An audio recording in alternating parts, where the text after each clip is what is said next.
Hello everyone, I welcome you to web study classes. और आज MCQ series के इस सेशन में हम डिस्कस करने वाले हैं टीचिंग एप्टीट्यूड के एमसीक्यूज। आप इन एमसीक्यूज को प्रैक्टिस करिए। इन एमसीक्यूज को प्रैक्टिस करके आपको अपनी प्रिपरेशन का लेवल पता चलेगा और आपको बहुत कुछ सीखने को भी यहाँ से मिलेगा। तो आज का फर्स्ट क्वेश्चन है हमारा यहाँ पर आपकी स्क्रीन के ऊपर है, based on researches evidence which of the following are the key behaviours of teaching. Key behaviours of teaching आपको बताने हैं based on research evidence. 5 options आपके पास यहाँ पर दिए हुए हैं। Providing clarity to learners about lesson plan, second है wearing posture gesture and volume when needed, third is encouraging students to question, fourth option is acknowledging ideas of students and E is ensure higher success rate of students. तो क्या होगा इसका right answer? A C D only, A B E only, B C E only, या फिर ये सभी की behaviours हैं?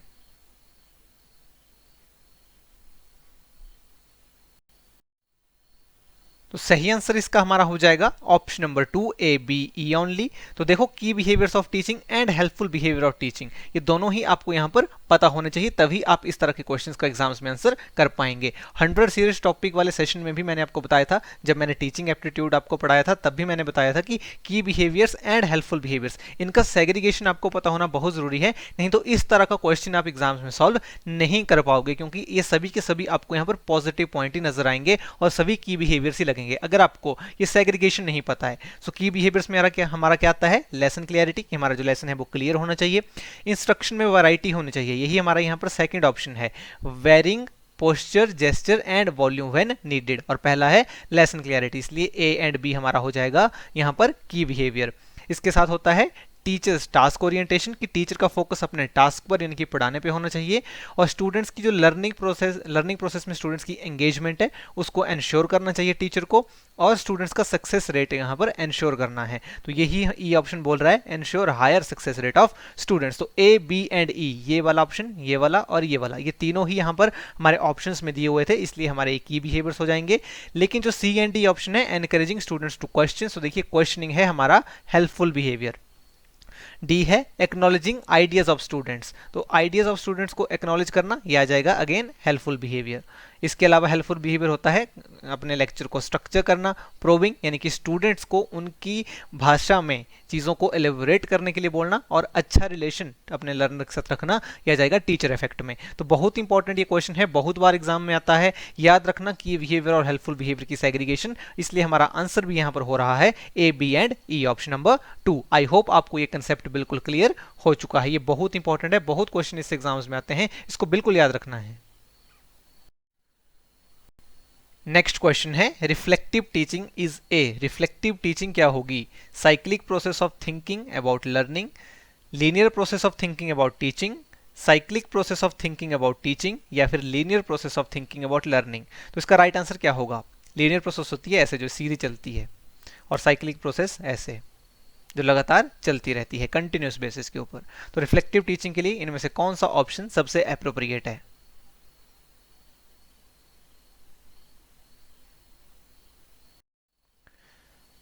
सही आंसर हमारा हो जाएगा option number 3, cyclic process of thinking about teaching. तो रिफ्लेक्टिव टीचिंग क्या होती है? जिसमें जो टीचर है उसके जो एग्जिस्टिंग बिलीफ सिस्टम है अबाउट टीचिंग एंड लर्निंग, उसको वो एग्जामिन करता है। जब आप अपने ही सिस्टम को जो आप फॉलो कर रहे हो टू टीच, उसके ऊपर जब रिफ्लेक्ट करते हो, उसको कंटिन्यूस बेसिस के ऊपर एग्जामिन करते हो, तो उसे हम रिफ्लेक्टिव टीचिंग कहते हैं।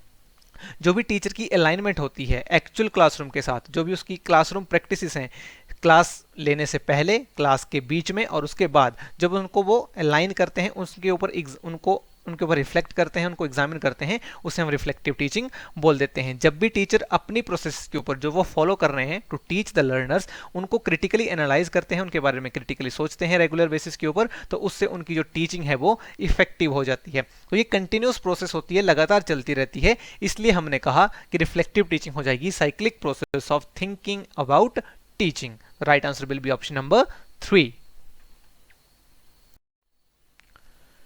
Third question is, a teacher should identify dash and teach accordingly. So in 4 options में से टीचर्स को क्या आइडेंटिफाई करना चाहिए और उसके बाद पढ़ाना चाहिए? तो आपके 4 ऑप्शंस हैं, economic condition of students, individual difference among students, economic conditions of parents, या फिर individual difference among parents. What will be the right answer of this question?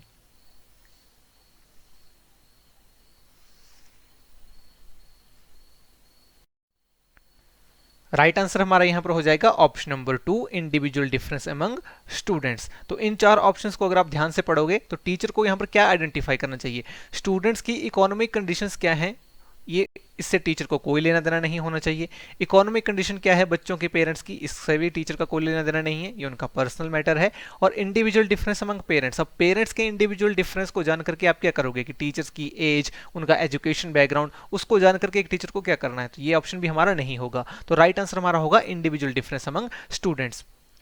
सो एक टीचर के लिए बहुत ज़रूरी है कि इन जो स्टूडेंट्स में जो डिफरेंस होते हैं, जो इंडिविजुअल डिफरेंसेस होते हैं, ये फिजिकल कैरेक्टरिस्टिक के बेस के ऊपर भी हो सकते हैं, जैसे कि हाइट या फिर वेट, इंटेलिजेंस के लेवल के ऊपर भी हो सकते हैं, उनकी परसेप्शन, उनकी इमोशनल जो एबिलिटी है, उनकी जो इमोशनल इंटेलिजेंस है उसके हिसाब से हो सकता है, उनका लर्निंग स्टाइल वो किस तरह से सीखते हैं, उनकी ओवरऑल एबिलिटीज़ एंड जेंडर, तो ये सारे क्या हैं, ये इंडिविजुअल डिफरेंसेस हैं अमंग द लर्नर्स। तो एक टीचर के लिए बहुत ज़रूरी है कि इन इंडिविजुअल डिफरेंसेस को वो देखें, इन इंडिविजुअल डिफरेंसेस को रिकॉग्नाइज करें, क्योंकि आपकी जो लर्नर की सीखने की एक एबिलिटी होती है, उसका जो भी सीखने का तरीका होता है वो इंडिविजुअल डिफरेंसेस के ऊपर कहीं ना कहीं डिपेंड करता है।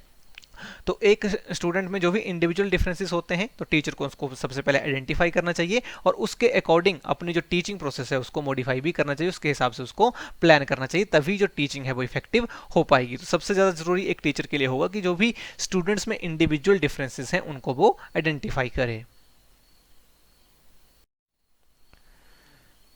फोर्थ क्वेश्चन है हमारा, read the following statements about Swayam Prabha and mark the correct answer. तो स्वयं प्रभा के बारे में हमारे पास यहाँ पर दो स्टेटमेंट्स दी हुई हैं। फर्स्ट स्टेटमेंट है, Swayam Prabha is telecasting high quality learning material on TV to ensure no children leaves behind and 3 cardinal principles of education policy access, equity and quality can be achieved. Second statement is Swayam Prabha is a group of 32 DTH channels telecasted using GSAT 15 satellite। तो क्या होगा इसका right answer, ये आपको बताना है। स्वयं प्रभा के बारे में आपसे सवाल है कि ये दोनों स्टेटमेंट सही हैं, दोनों गलत हैं, स्टेटमेंट 1 करेक्ट है या फिर स्टेटमेंट 2 करेक्ट है। जल्दी से बताइए what will be the right answer.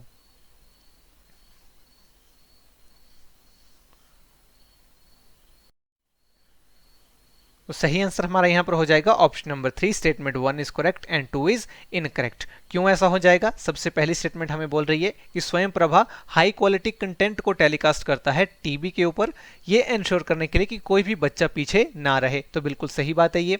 और जो हमारे एजुकेशन पॉलिसी के 3 कार्डिनल प्रिंसिपल्स हैं, एक्सेस, इक्विटी एंड क्वालिटी, उनको हम अचीव कर सकें, तो ये बात बिल्कुल यहाँ पर सही है, स्टेटमेंट बिल्कुल सही हो जाएगी हमारी। सेकंड स्टेटमेंट बोल रही है Swayam Prabha is group of 32 DTA channels, ये गलत बात है। स्वयं प्रभा में टोटल 34 डीटीए चैनल्स हैं, ठीक है।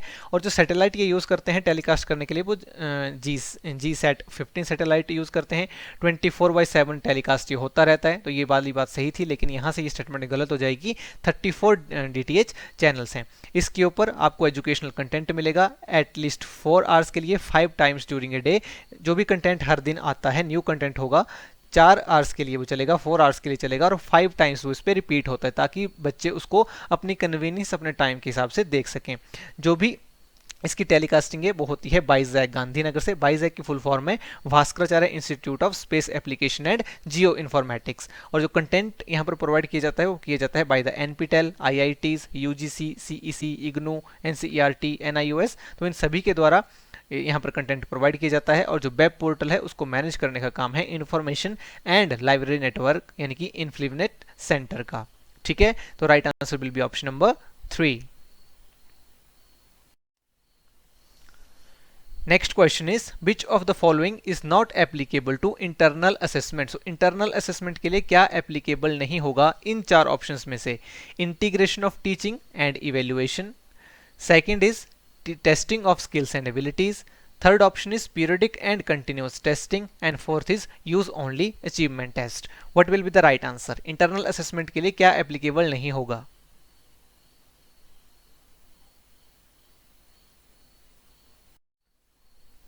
तो सही आंसर हमारा यहाँ पर हो जाएगा option number 4, use of only achievement test. Internal assessment होती क्या है? ऐसी प्रोसेस है जिसमें teacher and educational institutions students की परफॉर्मेंस को जज करते हैं। इसमें जो भी प्रोसेस रहती है उसमें कोई भी आउटसाइड पर्सन जो है वो असेसमेंट के लिए नहीं आता है। जैसे कुछ असेसमेंट्स ऐसी होती हैं जहाँ पर आउटसाइड इवेल्युएटर को भी बुलाया जाता है, लेकिन इंटरनल असेसमेंट में इंस्टीट्यूशन खुद ही असेसमेंट वहाँ पर करता है।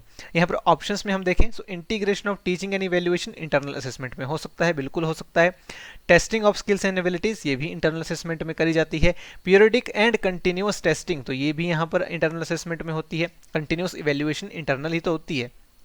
लेकिन use of only achievement test, अगर आप सिर्फ अचीवमेंट टेस्ट का यूज कर रहे हैं तो वो इंटरनल असेसमेंट से रिलेटेड नहीं होगा। अचीवमेंट टेस्ट सिर्फ इंटरनल असेसमेंट से रिलेटेड नहीं होता है। एक अचीवमेंट टेस्ट होता क्या है कि जो भी आपके अंदर स्किल है, डेवलप्ड स्किल है, जो आप ऑलरेडी एक्वायर स्किल कर चुके हो, उसके नॉलेज को टेस्ट करने के लिए हम अचीवमेंट टेस्ट लेते हैं। अचीवमेंट टेस्ट एक स्टैंडर्डाइज टेस्ट होता है जिसको यूज किया जाता है to measure skills and knowledge जो लर्नर ने एक पर्टिकुलर लेवल के ऊपर एक्वायर किया होता है। ठीक है, जो भी आपने प्लान्ड इंस्ट्रक्शंस एक लर्नर को दी है एजुकेशनल इंस्टीट्यूशन में, उसने उस स्किल को, उस एबिलिटी को कितना एक्वायर किया है, उसके लिए जो टेस्ट हम यूज करते हैं उसको हम अचीवमेंट टेस्ट बोलते हैं। तो ये सिर्फ इंटरनल असेसमेंट के लिए यूज नहीं होता है, इसलिए हमारा राइट आंसर होगा option number 4। Next question is dash is very important in process of learning. तो इन चार ऑप्शंस में से लर्निंग की प्रोसेस के लिए सबसे इंपॉर्टेंट क्या होगा? School atmosphere, infrastructure, previous knowledge या फिर टीचर्स पर्सनैलिटी। इन चारों में से सबसे इंपॉर्टेंट क्या होगा? But will be the answer.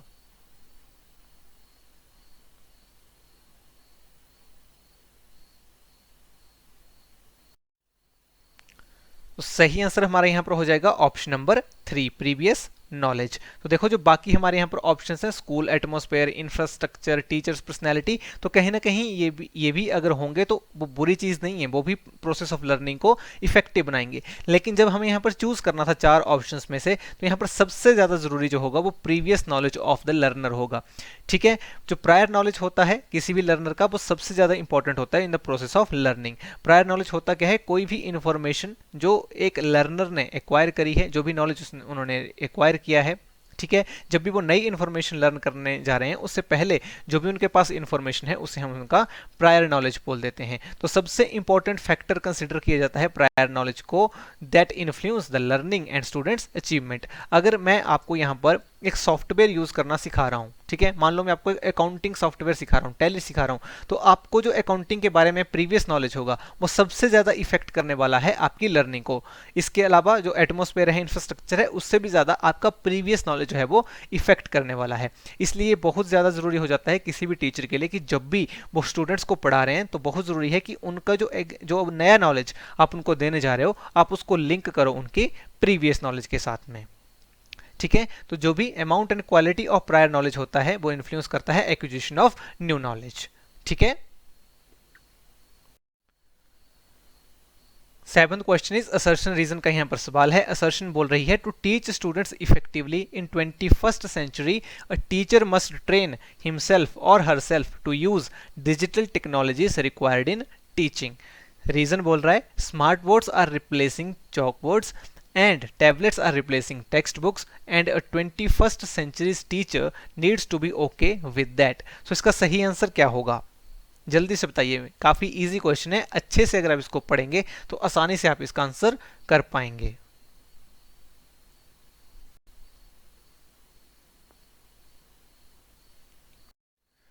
सही आंसर हमारा यहां पर हो जाएगा option number 1, both assertion and reason are correct and reason is correct explanation of assertion. क्यों? क्योंकि जो असर्शन है हमारी वो क्या बोल रही है कि to teach students effectively in 21st century a teacher must train himself to use digital technology required in teaching. तो बिल्कुल सही बात है, अगर 21st सेंचुरी में आपको बच्चों को अच्छे से पढ़ाना है तो बहुत इंपॉर्टेंट है किसी भी टीचर के लिए कि जो भी डिजिटल टेक्नोलॉजीज हम यूज कर रहे हैं टीचिंग में उनके बारे में उनको पता होना चाहिए।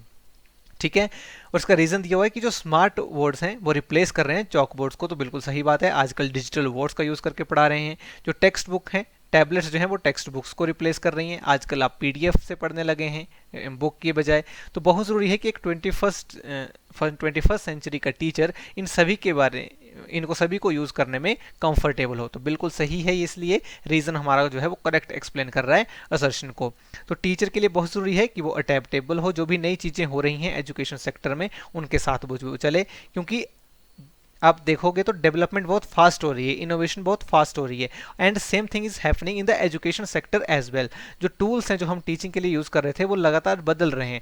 सो एक 21st सेंचुरी के टीचर के लिए बहुत जरूरी है कि वो इन सभी चेंजेस के साथ में चले, क्योंकि जैसा कि मैंने आपको बताया कि स्मार्ट बोर्ड्स जो हैं वो रिप्लेस चॉक बोर्ड्स को कर चुके हैं, टैबलेट्स टेक्स्ट बुक्स को रिप्लेस कर चुकी हैं, और एक टीचर को इन सभी का यूज करना आना चाहिए और कंफर्टेबल वो होने चाहिए with all these tools and techniques. That's why our right answer is option number 1। हमारा अगला सवाल है effective teacher dash. So effective teacher कौन होगा? जो स्टूडेंट्स को क्वेश्चन पूछने के लिए अलाउ करता है, सिलेबस को टाइम पे कंप्लीट कर देता है, स्टूडेंट्स को variety of learning experience provide करता है, या फिर एब्सेंट स्टूडेंट्स को सब कुछ एक्सप्लेन करता है। सो इफेक्टिव टीचर हम किसे कहेंगे? मोस्ट एप्रोप्रिएट आपको चूज करना है, इन चार ऑप्शन में से चूज एक ही करना है। क्या होगा इसका राइट आंसर?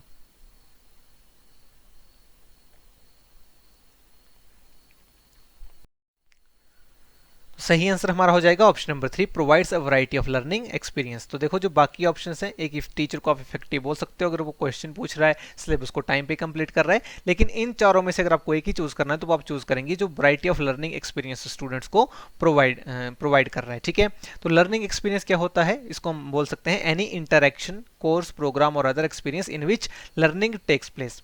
ठीक है, तो कोई भी ऐसी सेटिंग, कोई भी ऐसा एनवायरनमेंट जिसमें स्टूडेंट्स की लर्निंग हो रही है, हम उसको लर्निंग एक्सपीरियंस बोल देंगे। ठीक है, जैसे मैं आपको भी पढ़ा रहा हूं तो ये भी आपका लर्निंग एक्सपीरियंस है।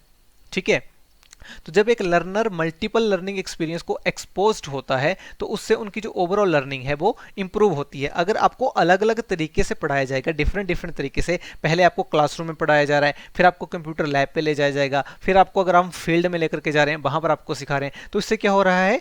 आपकी जो लर्निंग है वो इफेक्टिव हो रही है, लर्निंग इंप्रूव होगी। तो एक इफेक्टिव टीचर हम किसे बोलेंगे? जो स्टूडेंट्स को variety of learning experience provide कर रहा है, क्योंकि जितना ज्यादा आपके एक्सपीरियंस में वैरायटी होगी उतना ही ज्यादा आप सीखेंगे। तो एक इफेक्टिव टीचर हमेशा ही क्या करता है कि स्टूडेंट्स को variety of learning experience provide करने की कोशिश करता है। That's why our right answer will be option number 3।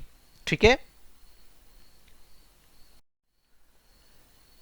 our next question is if your students have problems related to learning your subject then the best solution is। आप बच्चों को पढ़ा रहे हो एक सब्जेक्ट, उस सब्जेक्ट को पढ़ने में उन्हें प्रॉब्लम हो रही है, तो बेस्ट सोल्यूशन क्या होगा? होमवर्क इंक्रीज कर दें उनका, सुपरवाइज करें स्टडी को, डायग्नोस्टिक टीचिंग करें, या फिर फ्रीक्वेंट असेसमेंट करें? तो क्या होगा इसका राइट आंसर?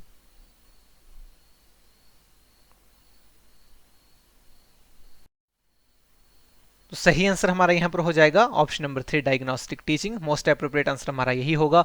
होमवर्क इंक्रीज करने से, सुपरवाइज स्टडी करने से या फ्रीक्वेंट असेसमेंट करने से लर्निंग ज्यादा इफेक्टिव नहीं होगी, जो प्रॉब्लम है वो दूर नहीं होगी। उसके लिए हम यूज करते हैं डायग्नोस्टिक टीचिंग। समझते हैं इसको क्या होती है, आपको और क्लियर हो जाएगा। डायग्नोस्टिक टीचिंग एक ऐसी प्रोसेस होती है जिसमें इंडिविजुअल स्टूडेंट्स की जो एबिलिटीज हैं, नीड्स हैं, ऑब्जेक्टिव्स हैं, ठीक है, उनको एक टीचर डिस्कवर करता है और उसके हिसाब से उनको लर्निंग असेसमेंट्स प्रिस्क्राइब करता है, प्रोवाइड करता है। जैसे कि एक डॉक्टर करता है, डॉक्टर क्या करता है? देखता है कि जो मरीज है उसको प्रॉब्लम क्या है, क्या बीमारी है, उस बीमारी को वो डायग्नोस करता है, देखता है कि क्या प्रॉब्लम है और क्या जरूरत है, कौन सी दवाई देने की जरूरत है। वही होती है डायग्नोस्टिक टीचिंग भी। देखा जाता है स्टूडेंट्स में प्रॉब्लम क्या है, उनकी स्ट्रेंथ्स एंड वीकनेसेस क्या है, उनकी एबिलिटीज क्या है, क्या जरूरत है उनको, उस जरूरत के हिसाब से लर्निंग असेसमेंट हम उनको देंगे, जिस चीज की जरूरत है वो उनको पढ़ाएंगे। ठीक है, तो इससे क्या होता है कि जो टीचिंग है वो इफेक्टिव हो जाती है और स्टूडेंट्स जो पढ़ नहीं पा रहे थे, उनको लर्निंग करने में प्रॉब्लम आ रही थी, वो दूर हो जाती है। सो डायग्नोस्टिक टीचिंग की प्रोसेस में जो स्टूडेंट्स होते हैं उनको हेल्प मिलती है कि जो भी उनके वर्क में, जो भी वो पढ़ाई कर रहे हैं उसमें जो भी प्रॉब्लम है उनको वो डिटेक्ट कर पाते हैं, उनको समझ पाते हैं। ठीक है, और जो भी मिसकंसेप्शंस आ गई हैं उनको वो अच्छे से करेक्ट कर पाते हैं। तो ये होता है डायग्नोस्टिक टीचिंग में। ठीक है, कि लर्नर की नीड के हिसाब से, उसकी एबिलिटी के हिसाब से हम उसको लर्निंग असेसमेंट देंगे ताकि जो भी उसकी लर्निंग की डिफिकल्टीज हैं वो दूर हो सकें। So right answer will be diagnostic teaching. Our 10th question is academic learning time does not depends on। जो भी आपका academic learning time है, आपको सीखने में जो समय लग रहा है वो कौन से फैक्टर्स के ऊपर डिपेंड नहीं करेगा?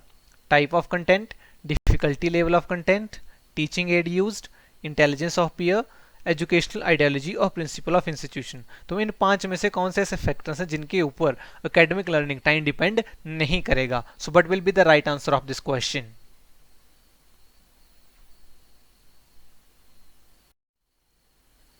तो सही आंसर हमारे यहाँ पर हो जाएगा option number 4 D and E only. तो देखते हैं ऑप्शंस में क्या था। सबसे पहले है टाइप ऑफ कंटेंट। तो किस टाइप का कंटेंट है उसके ऊपर लर्निंग टाइम डिपेंड करता है। आप टीचिंग एप्टीट्यूड पढ़ रहे हो या पीपल एंड एनवायरनमेंट पढ़ रहे हो, उसके ऊपर डिपेंड करेगा आपका टाइम। डिफिकल्टी क्या है, डिफिकल्टी लेवल क्या है कंटेंट का। आप इजी चीज़ों को पढ़ रहे हो जल्दी पढ़ पाओगे, डिफिकल्ट चीज़ों को टाइम लग जाएगा। टीचिंग एड क्या यूज़ कर रहा है टीचर, उसके ऊपर भी टाइम डिपेंड करता है। लेकिन आपके साथ में पढ़ने वाले की इंटेलिजेंस क्या है उसके ऊपर आपका लर्निंग टाइम डिपेंड नहीं करेगा। आपके इंस्टीट्यूशन के प्रिंसिपल की क्या आइडियोलॉजी है, एजुकेशनल आइडियोलॉजी है, उसके ऊपर भी डिपेंड नहीं करेगा आपका एकेडमिक लर्निंग टाइम। तो इसलिए हमारा आंसर हो जाएगा D and D. Intelligence of peer and educational ideology of principal ये इफेक्ट नहीं करेंगे academic learning time of the learners को। ठीक है। अब next question is the selection of teaching aid depends largely on. तो अगर मैं कोई टीचिंग एड यूज कर रहा हूं तो उसकी सिलेक्शन मेरी किन फैक्टर्स पे डिपेंड करेगी? इन चारों में से आपको एक ऑप्शन पे राइट आंसर मार्क करना है। Age of students, interest of students, age and motivation of students, education level and age of students. But will be the right answer?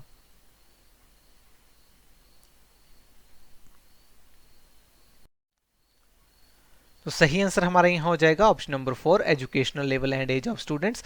तो देखो पहले ऑप्शन में एज था, एज फोर्थ में भी आ रहा है, साथ में एजुकेशन लेवल भी है, इसलिए फर्स्ट हमारा आंसर नहीं होगा। Interest of students and motivation of students, इससे भी ज़्यादा इंपॉर्टेंट है उनका एजुकेशनल लेवल एंड एज। आप 10th क्लास के बच्चे को पढ़ा रहे हो या फिर पोस्ट ग्रेजुएशन लेवल के ऊपर, तो उनका एजुकेशनल लेवल पे डिपेंड करेगा कि आप क्या टीचिंग एड यूज़ करने वाले हो। आपके जो बच्चे हैं उनकी एज 10 ईयर्स है या 20, इसके ऊपर भी बहुत ज़्यादा डिपेंड करेगा आपका टीचिंग एड। तो मोस्ट इंपॉर्टेंट फैक्टर्स यहाँ पर इन 4 ऑप्शंस में अगर हम देखेंगे तो वो educational level and age of student होगा। तो इसलिए हमारा राइट आंसर होगा option number 4। Next question is consider the following statements about types of assessment and mark the correct answer. तो 3 स्टेटमेंट्स हैं आपके पास टाइप्स ऑफ असेसमेंट से रिलेटेड। फर्स्ट स्टेटमेंट है formative assessment is best suited for monitoring students performance and modify teaching accordingly. Second statement is summative assessment is used by teachers to identify strengths and weaknesses of students. And third statement is in a norm referenced assessment teacher evaluates students against a predetermined criteria. So right answer इसका हमारा क्या होगा कि तीनों statement सही हैं, first statement सही है, 2 और 3 गलत हैं, 1 and 3 are correct while 2 is incorrect, या फिर statement 2 and 3 are correct while 1 is incorrect. What will be the right answer?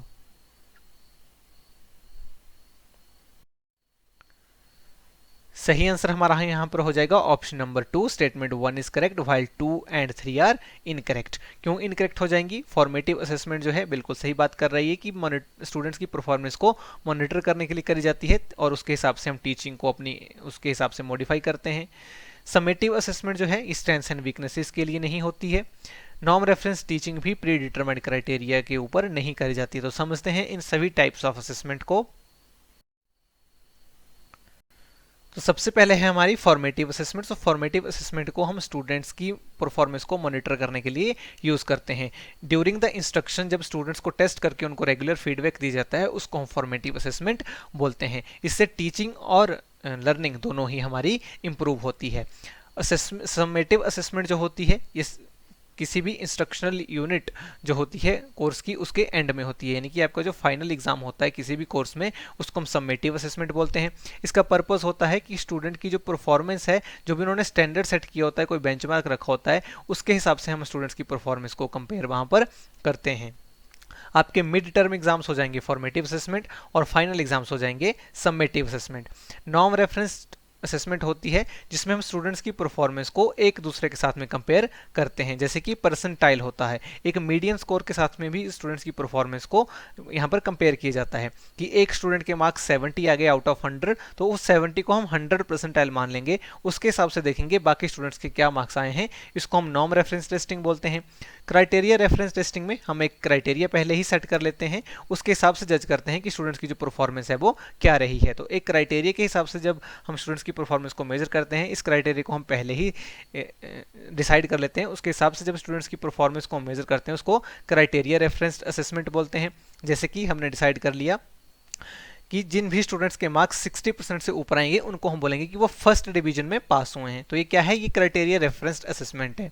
Diagnostic assessment वो होती है जिसमें टीचर स्टूडेंट्स की जो स्ट्रेंथ्स और वीकनेसेस हैं, जो भी उनका नॉलेज है, स्किल्स है, उसको इवेल्युएट करता है। यानी कि इंस्ट्रक्शन से पहले ही आप जो भी उनको पढ़ाने जा रहे हो उससे पहले ही आप पता करना चाहते हो कि स्टूडेंट्स की स्ट्रेंथ्स क्या हैं, वीकनेसेस क्या हैं, उनकी क्या ओवरऑल एबिलिटीज हैं, उनके पास क्या नॉलेज है। तो उस टाइम पर हम यूज करते हैं डायग्नोस्टिक असेसमेंट को। तो इससे टीचर करता क्या है, उसको जो स्टूडेंट्स के बारे में जो नॉलेज होता है वो पूरा हो जाता है कि उनकी स्ट्रेंथ्स क्या है, नॉलेज क्या है, स्किल्स क्या हैं। तो उसके हिसाब से फिर वो अपनी जो इंस्ट्रक्शन है उसको डिज़ाइन कर सकता है और जो लर्निंग एक्सपीरियंस होता है स्टूडेंट्स का वो इंडिविजुअलाइज्ड हो जाता है, क्योंकि उनके हिसाब से टीचिंग को मॉडिफाई किया जाता है। ठीक है। Next question is stages of development by Jean Piaget हमें दी हुई हैं और उनके डिस्क्रिप्शन के साथ आपको इनको मैच करना है। 4 इसमें स्टेजेस होती हैं, इनको पढ़िए और इसका आंसर करिए। You can take time. 4 stages हैं यहाँ पर, sensory motor stage, pre operational stage, concrete operational stage and formal operational stage. सही डिस्क्रिप्शन के साथ आपको इनको मैच करना है, but will be the right answer.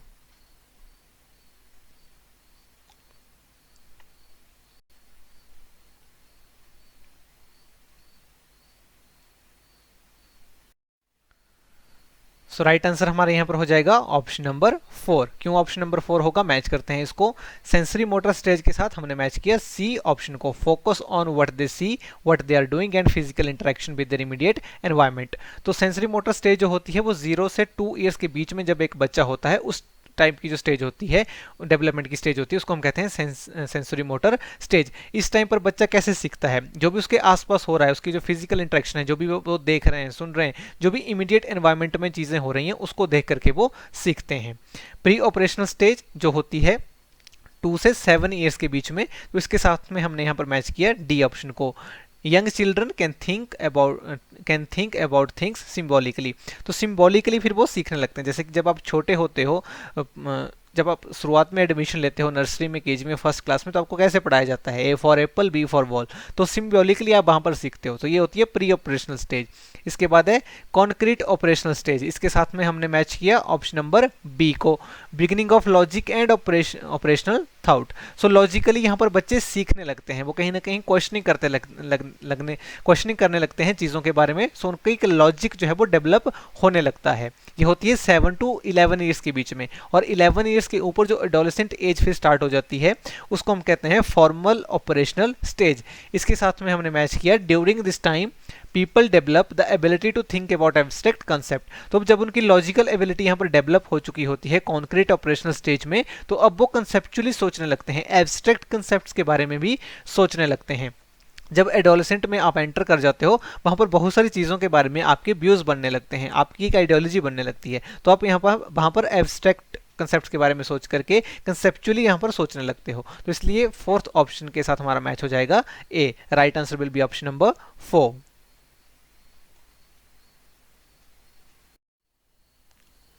Our next question is levels of teaching पे सवाल है। Memory level, understanding level and reflective level, इस साइड इनकी डिस्क्रिप्शन दी हुई है। आपको मैच करके बताना है इसका राइट आंसर क्या होगा। Take time and answer the question.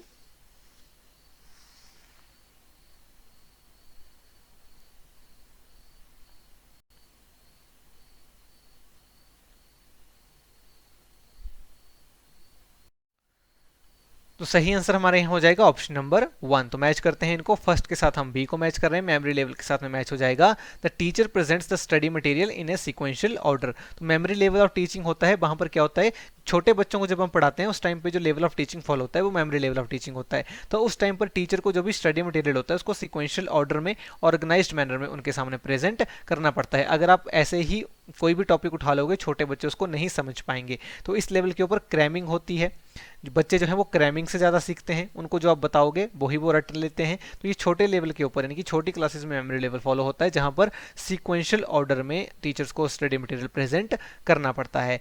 Understanding level के साथ में हमारा आ जाएगा journalisation is made on the basis of relationship among facts. जो भी आप बच्चों को फैक्ट्स बता रहे हो, प्रिंसिपल्स बता रहे हो, उनके बीच में क्या रिलेशनशिप है उस रिलेशनशिप को समझकर वो जर्नलाइजेशंस करते हैं कि क्या उसमें रिजल्ट आ रहा है। So this is understanding level. Reflective level के साथ हो जाएगा सी ऑप्शन। इसमें एम्फेसिस किसके ऊपर होता है? Identifying the problem, defining it and finding a solution. So problem solving जिस लेवल के ऊपर स्टूडेंट्स कहते हैं उसे हम रिफ्लेक्टिव लेवल बोल देते हैं। इसके ऊपर क्रिटिकल थिंकिंग का बहुत रोल होता है। स्टूडेंट्स अपनी क्रिटिकल थिंकिंग को यूज करते हैं, एब्स्ट्रैक्ट आइडियाज के साथ में डील करते हैं, जो रियल लाइफ प्रॉब्लम्स होती है उनको सॉल्व करते हैं। ठीक है, तो इसलिए रिफ्लेक्टिव लेवल के साथ में हम सी ऑप्शन को मैच कर देंगे। हमारा राइट आंसर हो जाएगा option number 1। Next question is, the teacher while teaching the pollination in plants, he or she first take the flower, then analyze it into different parts and give detailed information about each and every part like sepals, petals, andrecium, gynecium, etc. The statement describes which of the following maxims of teaching. तो आपने पहले एक flower को लिया, फिर उसके parts को analyse करके बच्चों को समझाया। तो यहाँ पर टीचर कौन सा मैक्सिम्स ऑफ टीचिंग फॉलो कर रहा है? From actual to representative, from whole to parts, from induction to deduction, या फिर from empirical to rational. So what will be the right answer?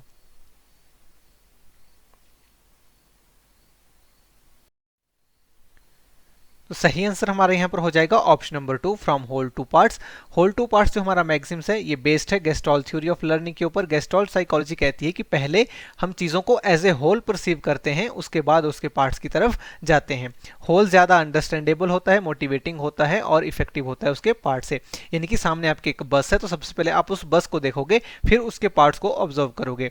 तो इसी चीज़ को यहाँ पर टीचिंग में फॉलो करने की बात हो रही है कि किसी भी कंसेप्ट को जब आप समझाओ तो पहले उसको एज ए होल समझाओ, फिर उसके पार्ट्स पे जाओ। जैसा कि इस क्वेश्चन में हो रहा है कि सबसे पहले आप फ्लावर को दिखा रहे हो, फिर उसके बाद उसके पार्ट्स को एनालाइज कर रहे हो। तो यहाँ पर क्या फॉलो हो रहा है? सेकेंड नंबर का जो हमारा ऑप्शन है फ्रॉम होल टू पार्ट्स, ये वाला मैक्सिम्स ऑफ टीचिंग फॉलो हो रहा है।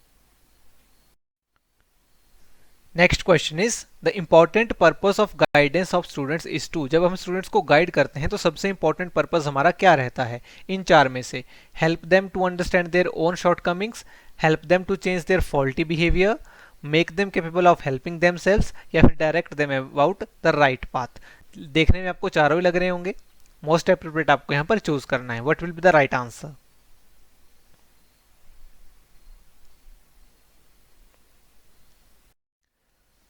सही आंसर हमारे यहाँ हो जाएगा option number 3, make them capable of helping themselves. जब हम स्टूडेंट्स को गाइड करते हैं तो सबसे इंपॉर्टेंट क्या होगा कि हम उन्हें इस काबिल बनाएं, इस कैपेबल बनाएं उनको कि वो खुद की हेल्प कर सकें।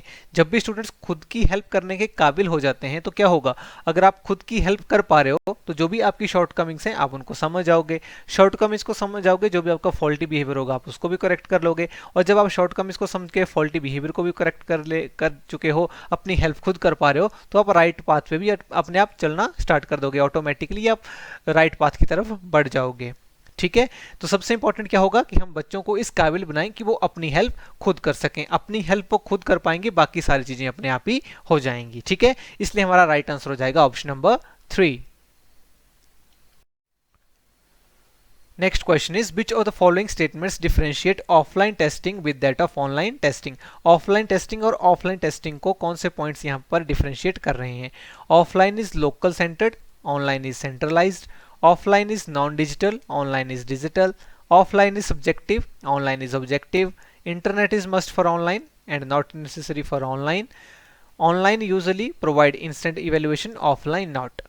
कौन सा कॉम्बिनेशन इनमें से सबसे बेस्ट डिफरेंशिएट कर रहा है ऑफलाइन टेस्टिंग को ऑनलाइन टेस्टिंग से? What will be the right answer?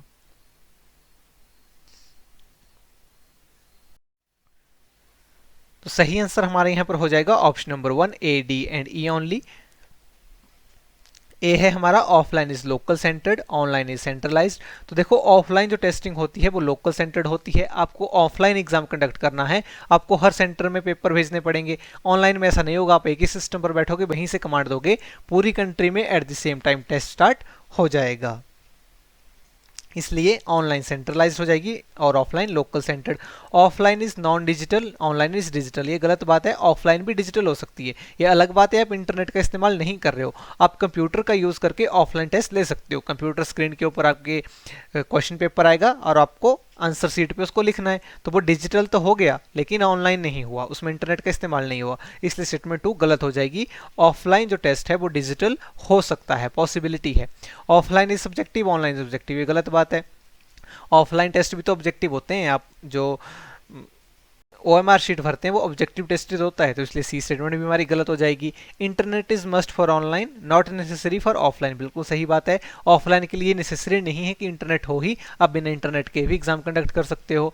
Online usually provide instant evaluation, offline not, बिल्कुल सही बात है, ऑनलाइन टेस्ट अगर आप ले रहे हो तो इंस्टेंट इवेल्युएशन आपकी हो सकती है, ऑफलाइन टेस्ट में इंस्टेंट इवेल्युएशन पॉसिबल नहीं हो पाती है, इसलिए हमारा राइट आंसर हो जाएगा option number A, D and E only.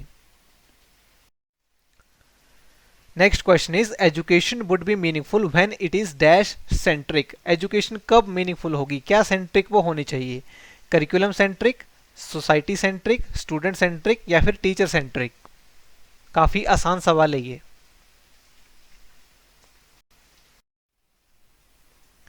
तो सही आंसर हमारे यहाँ पर हो जाएगा ऑप्शन नंबर 3, हमारी एजुकेशन मीनिंगफुल होगी जब वो स्टूडेंट सेंट्रिक होगी। तो स्टूडेंट सेंट्रिक अप्रोच होती क्या है, इसमें जो भी हमारे एजुकेशनल प्रोग्राम्स हैं, लर्निंग एक्सपीरियंसेस, इंस्ट्रक्शनल अप्रोचेस और जो भी एकेडमिक सपोर्ट स्ट्रेटजी है उसको हम इस तरह से डिज़ाइन करते हैं कि जो भी लर्नर की नीड्स है, इंटरेस्ट हैं, एस्पिरेशन है, जो भी उनका कल्चरल बैकग्राउंड है वो उसके हिसाब से हम मॉडिफाई कर दें, कि लर्नर्स की जो नीड्स है, इंटरेस्ट है, जो भी उसका बैकग्राउंड है, जब उसके हिसाब से हम अपनी अप्रोचेस को मॉडिफाई करते हैं, उनके इंडिविजुअल डिफरेंसेस के अकॉर्डिंग अपनी टीचिंग को मॉडिफाई करते हैं, हमारी एजुकेशनल अप्रोचेस को डिजाइन करते हैं, तो इस तरह की एजुकेशन को हम बोलते हैं लर्नर सेंटर्ड या फिर स्टूडेंट सेंटर्ड अप्रोच। ठीक है, तो इसलिए एजुकेशन मीनिंगफुल होती है जब वो स्टूडेंट सेंट्रिक होती है।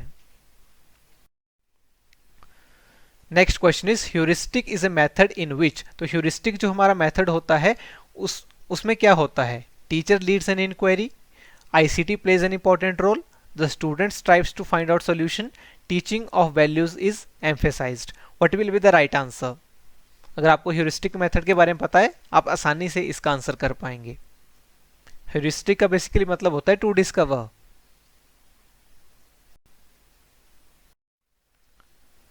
सही आंसर हमारे यहाँ पर हो जाएगा option number 3, the student strives to find out solution. जैसा कि मैंने आपको बताया ह्यूरिस्टिक वर्ड का मतलब ही होता है टू डिस्कवर, तो ह्यूरिस्टिक मेथड में स्टूडेंट को एक इंडिपेंडेंट डिस्कवरर के रूप में देखा जाता है।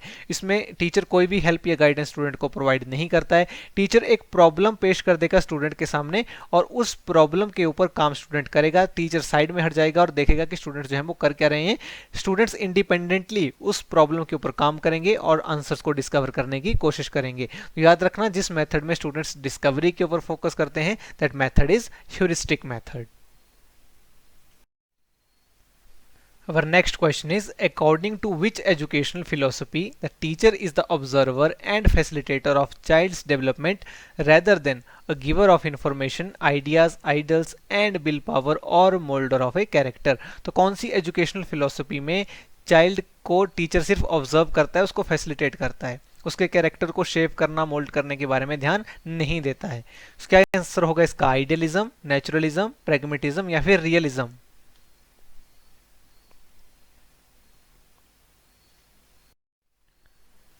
Right answer will be option number 2, naturalism. तो अगर आप क्वेश्चन को ध्यान से पढ़ेंगे तो यहाँ पर क्या बोल रहे हैं कि आइडियाज, आइडियल्स और कैरेक्टर को हम मोल्ड नहीं कर रहे हैं, तो आइडियलिज्म तो यहाँ बिल्कुल नहीं हो सकता था। आइडियलिज्म में क्या होता है, यहाँ पर आइडियाज को सिखाने के ऊपर फोकस होता है, जो हाईएस्ट वैल्यूज होती हैं जैसे कि ट्रूथ, गुडनेस, ब्यूटी, इनके ऊपर फोकस किया जाता है आइडियलिज्म में कि आप हाईएस्ट वैल्यूज बच्चों को सिखाओ। नेचुरलिज्म फिलोसफी क्या कहती है, नेचुरलिज्म में टीचर एक ऑब्जर्वर और फैसिलिटेटर के रूप में काम करता है, ना कि वो उनके बिहेवियर को शेप करने की कोशिश करता है। नेचुरलिज्म में बच्चों को पूरी फ्रीडम दी जाती है, ये फिलोसफी कहती है कि हम बच्चों को बिल्कुल फ्रीडम देनी चाहिए, उनको इंडिपेंडेंटली लर्न करने देना चाहिए, ये कहती है नेचुरलिज्म की फिलॉसफी। प्रैग्मेटिज्म कहता है कि हम इस तरह से बच्चों को पढ़ाना चाहिए कि जो भी वो स्किल्स को सीख रहे हैं उनको रियल वर्ल्ड में अप्लाई कर सकें। और रियलिज्म कहता है कि एजुकेशन जो है वो लॉजिक के रूप में होनी चाहिए, कि बच्चों की जो लॉजिकल रीजनिंग की एबिलिटी है वो डेवलप हो। रियलिज्म फिलोसफी कहती है कि हम इस चीज़ों को इस तरह से बच्चों को सिखाएं कि उनका जो साइंटिफिक टेम्पर है वो बिल्ड हो, एजुकेशन हमारी साइंटिफिक होनी चाहिए, ये कहती है रियलिज्म। ठीक है, इस क्वेश्चन में हमारा आंसर हो जाएगा naturalism. Next question is, with respect to Gagne and Briggs classification of teaching objectives, which of the following comes under category of learning outcomes? तो कौन कौन सी इनमें से learning outcomes की categories दी हैं Gagne and Briggs ने? Intellectual skills, cognitive strategies, verbal information, motor skills, attitudes. What will be the right answer? A C E only, B C D only, A B D only, या फिर ये सभी होंगे?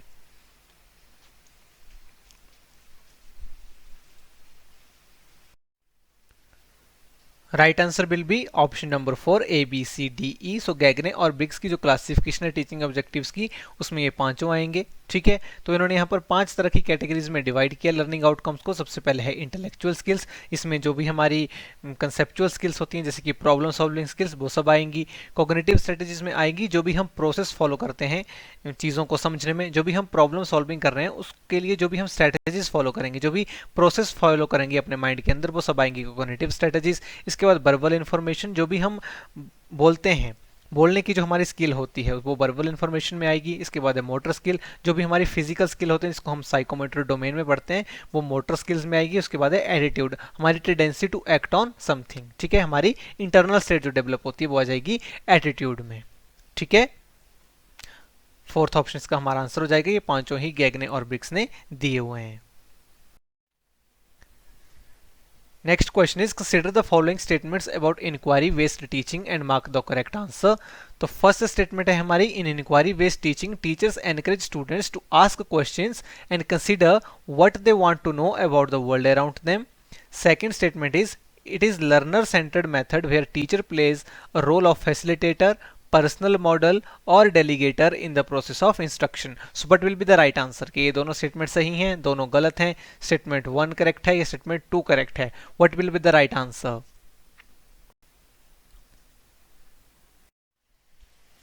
सही answer हमारे यहाँ पर हो जाएगा option number 1, both the statements are correct. So inquiry based teaching में टीचर एनकरेज करता है स्टूडेंट्स को कि आप क्वेश्चन पूछो, जो भी चीज़ें आपके आसपास हो रही हैं उनके बारे में आप क्वेश्चन पूछ करके सीखो। ये इंक्वायरी बेस्ड टीचिंग में होता है। यहाँ पर एनकरेज किया जाता है स्टूडेंट्स को कि आप क्वेश्चन पूछो। स्टूडेंट्स अपने क्वेश्चंस को रिसर्च करते हैं, इन्फॉर्मेशन को कलेक्ट करते हैं, उसको एक्सप्लेन करते हैं, जो भी की कंसेप्ट होता है और जो भी उनके सामने प्रॉब्लम्स आती हैं वो उनको सॉल्व करते हैं। ये एक लर्नर सेंटर्ड अप्रोच है, बिल्कुल सही बात है। यहाँ पर टीचर 3 तरह के रोल्स प्ले करता है, facilitator, personal model and delegator. यानी कि डेलीगेटर में वो बच्चों को बताता है कि एग्जैक्टली उनको करना क्या है, उनके करने में हेल्प करता है, उनको फैसिलिटेट भी करता है और एक पर्सनल मॉडल की तरह भी बनकर उनको दिखाता है कि एक एग्जांपल भी सेट करता है कि आपको किस तरह से चीज़ों को अप्रोच करना चाहिए, प्रॉब्लम्स को सॉल्व करना चाहिए। इसलिए हमारा राइट आंसर हो जाएगा ऑप्शन नंबर 1। हमारा अगला क्वेश्चन है, in the cognitive domain of teaching which of the following are higher learning skills. तो हायर लर्निंग स्किल्स कौन सी होती हैं कॉग्निटिव डोमेन ऑफ टीचिंग में? Synthesis and evaluation, knowledge and analysis, analysis and synthesis, या फिर analysis and evaluation? What will be the right answer?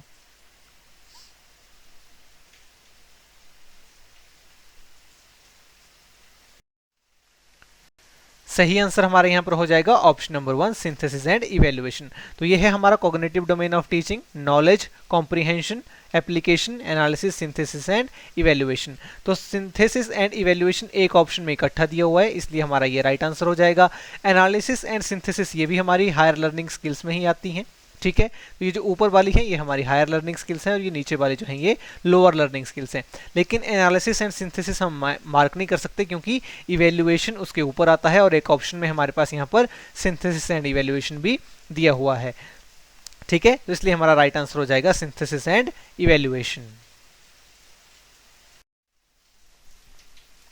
Our next question is consider the following statements and mark the characteristics of independent learner as answer. तो एक independent learners की characteristics को हमें यहाँ पर mark करना है as a answer. पहली statement दी हुई है, independent learners are firstly well organized with a clear sense of success criteria for each subject unit. B है, independent learners have a positive relationship with their teachers and tutors. C है, independent learners focus more on poor revision techniques such as storage of information. Independent learners are empowered, unstressed and are in control. Independent learners have an intellectual curiosity bolstered by the wide range of extracurricular activities. तो कौन सी characteristics हैं जो independent learner को यहाँ पर show कर रही हैं? What will be the right answer?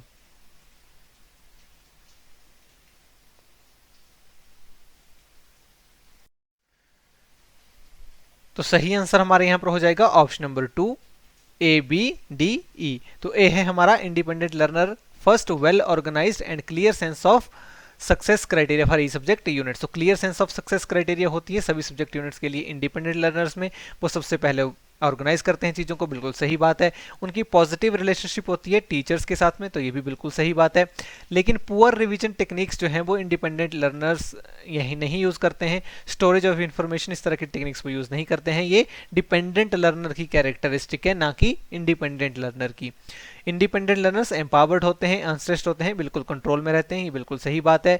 Independent learners में इंटेलेक्चुअल क्यूरियोसिटी होती है कि जो भी एक्स्ट्रा करिकुलर एक्टिविटीज़ होती है, बाइंड्रेज ऑफ एक्स्ट्रा करिकुलर एक्टिविटीज़, उनके बारे में भी वो सीखते हैं, उनके ऊपर भी फोकस करते हैं और उनके अंदर चीज़ों को जानने की एक इंटेलेक्चुअल क्यूरियोसिटी होती है। तो ये भी इंडिपेंडेंट लर्नर की कैरेक्टरिस्टिक है, इसलिए हमारा राइट आंसर हो जाएगा ABDE। तो हमारा आज का लास्ट क्वेश्चन है, if a teacher is able to communicate with students effectively it will make students. तो एक टीचर अगर स्टूडेंट्स के साथ इफेक्टिवली कम्युनिकेट कर पा रहा है तो वो उन्हें क्या बनाएगा? Anxious, better learner, confident about study and understand better.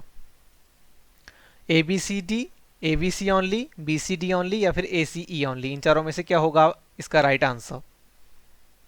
तो काफी आसान क्वेश्चन है, आई एम श्योर आप इसका आंसर आराम से कर पाएंगे।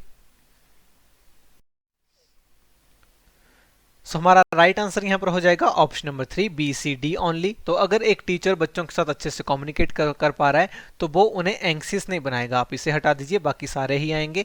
अगर अच्छे से कम्युनिकेशन हो रही है तो वो बेटर लर्नर बनेंगे, वो चीज़ों को अच्छे से समझ पाएंगे और अपनी स्टडी के बारे में कॉन्फिडेंट भी फील करेंगे। तो कम्युनिकेशन टीचिंग लर्निंग में बहुत इंपॉर्टेंट होती है। जब टीचर और स्टूडेंट के बीच में इफेक्टिवली कम्युनिकेशन होती है तो उससे होता क्या है, लर्निंग ईजी होती है, स्टूडेंट्स को ये हेल्प करती है उनके गोल्स को अचीव करने में, अपॉर्चुनिटीज इंक्रीज होती है, उनकी जो लर्निंग है वो एक्सपैंड होती है, जो टीचर और स्टूडेंट के बीच में कनेक्शन होता है वो स्ट्रेंथन होता है और एक ओवरऑल पॉजिटिव एक्सपीरियंस भी क्रिएट होता है। So communication is really very important when it comes to teaching learning environment. ठीक है, तो ये था हमारा आज का सेशन जिसमें हमने टीचिंग एप्टीट्यूड से रिलेटेड एमसीक्यूज को डिस्कस किया। आई होप आपको ये सेशन काफ़ी पसंद आया होगा और जो भी एमसीक्यूज आपने प्रैक्टिस किए हैं उससे आपकी एग्जाम प्रिपरेशन में काफ़ी हेल्प हुई होगी। अगर आपको ये सेशन पसंद आया है तो इसे ज़रूर लाइक करें और अगर आपको इसकी PDF चाहिए तो वो आपको टेलीग्राम चैनल से मिल जाएगी। Thanks for joining, wish you all the very best.